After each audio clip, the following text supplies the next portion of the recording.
And how long were each of you involved with Leadership Long Beach? When did you kind of come in, and when did you decide to? Well, it really started in the fall of 1988 when Kurt McRae and I got together. The first class began, I believe, in the fall of 1989. So it was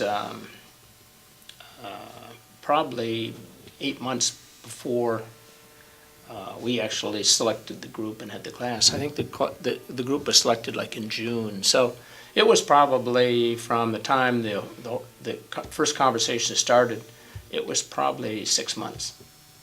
Okay.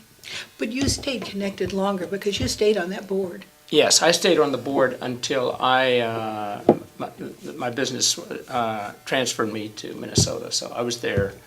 That was in 1992. Okay. And, you're mentioning a board, and I don't think that we've actually talked about the structure of the organization, if it's when it became officially a nonprofit and the members of the board. Can you talk to us a little bit about that? Well, it was basically, it started out with just a couple of us, and then it sort of grew. And as we talked to more people about it, they were very interested in getting involved. So it was like whoever really wanted to. There are certain segments of the community that we wanted. Obviously, we wanted the political segment. We wanted the nonprofit segment. We wanted the business segment. We wanted an accountant for finance reasons. We also wanted an attorney, and so we had that as sort of the core of the board. Okay. But there was a lot of interest in it. It sort of really grew faster than we know. And another example of it was the size of the class, which was not the size of the class, but the size of the nominations that came in. We never, in our wildest imaginations, thought we would get well over 100 people apply. We thought maybe 40 or 50, and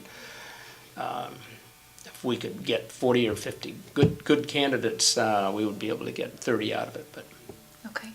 And Gayle, how did you know, or when did you know that you wanted to continue to be involved in the program after you graduated? From the very beginning. I liked what it was planning to be, and I was at a place that I wanted to contribute to Long Beach, but I was sustained out of the other groups that I belonged to, and I could do little things, but I was looking for something that I could commit to. And our class, when we graduated, we managed Leadership Long Beach. We became part of that board, and that didn't always happen, but it was just us. And we saw some things that we thought would make the program better. And I said before, we were a very strong group. And that's when we introduced the idea of teaching and working with leadership principles.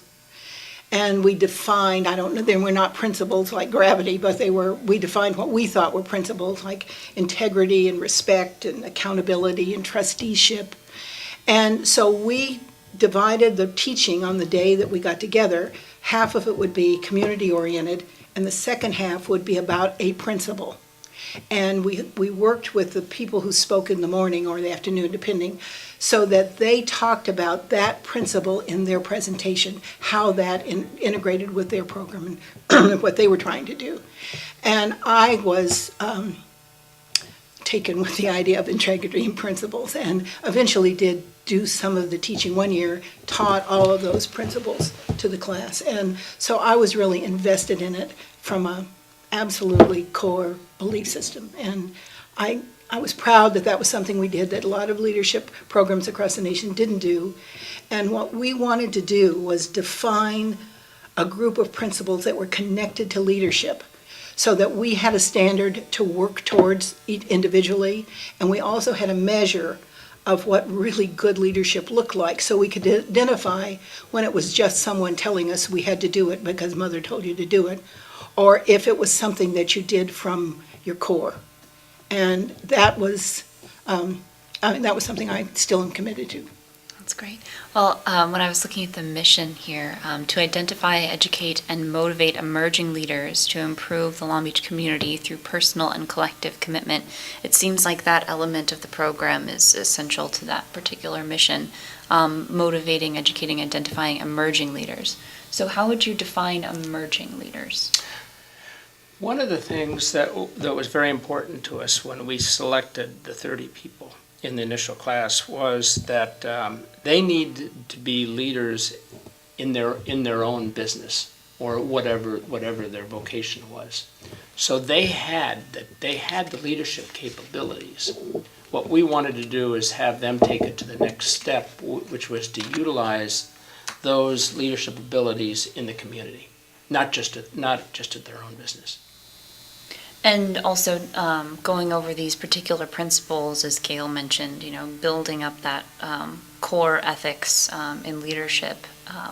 Do you think that helped translate that from their business role to their community role?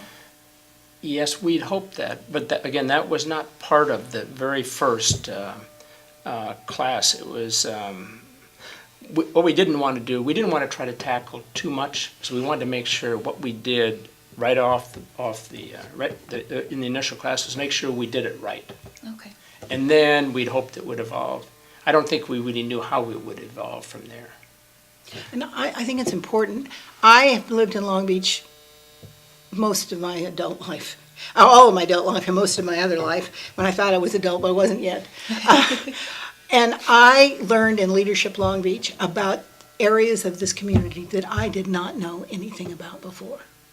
And so I thought I knew Long Beach. And so just from the beginning, when I said that I was committed from the beginning, it really it showed me how important it was that we get a broader base. I was so much more proud to be a citizen of Long Beach when I completed Leadership Long Beach than I ever had been before. And I was fairly, excited about it all along. But it just opened us all up to things we didn't know, and it was different for different people. One of the things that Gayle said a few minutes ago, we had hoped that this initial class, would be an advocate for the future classes. But again, you don't really know until you really get done with it. And they took the leadership into the second, third, and then subsequently over the years to a much higher level than we thought would actually happen. Because the feedback we got, and it was very gratifying to all of us involved with their originally setting up the program, was that these people would be such high quality people that they would have the interest to continue to do it. And I just would add, you'd asked Peter the question about, how did you pick the folks who would be in the class? Sure. And we defined leadership, I believe you did, and we continue to define leadership as having a sphere of influence. And it might not be big, but you had a group of people that you were impacting when you interacted with them, and that made a difference in your life and theirs.